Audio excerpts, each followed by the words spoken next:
To biker ஒரு channel. நான் தான் உங்கள் பைக்கர் ஒரு பேசுகிறேன். கிட்டத்தட்ட ரொம்ப நாளாக வீடியோ போடல கைஸ். ரீசன் வந்து பார்த்தோன்னா ரெண்டு ரீசன் தான் கைஸ்.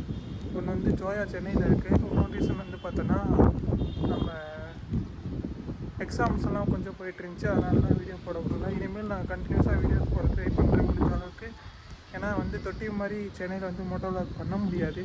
மெயின் ரீசன் அதுதான். ஏன்னா ஹெல்மெட் வந்து இங்கே வச்சுட்டு பேசிட்டு போகணும் ஃபோனை. அது வந்து ரொம்ப கஷ்டம் கைஸ். அதனால தான் வந்து பண்ண முடியல. இப்போ ஊருக்கு போகிறேன். ஊருக்கு போய்ட்டுனா கார் விளாக் ரெகுலராக போடுறேன். மறக்காமல் உங்கள் லவ் அண்ட் சப்போர்ட்டை கொடுத்துட்டே இருங்க. ஏன்னா வந்து அல்காரிதம் ரொம்ப டவுன் ஆகிருக்கும். உங்கள் லவ் அண்ட் சப்போர்ட்டை எவ்வளோ கொடுக்குறீங்களோ அந்த அளவுக்கு தான் திருப்பி நம்ம சேனல் ரீச் ஆகும். Love you so much PFA. மறுபடியும் சொல்கிறேன், அல்காரிதம் ரொம்ப டவுன் ஆகிருக்கும். நீங்கள் என்னை சப்ஸ்கிரைப் பண்ணி நோட்டிஃபிகேஷன் ஆலில் போட்டுக்கோங்க. அப்போ தான் ரெகுலர்ஸாக வீடியோ வரும். Love you so much. Bye bye. Soon சீக்கிரம் கம்பேக் கொடுக்கலாம்.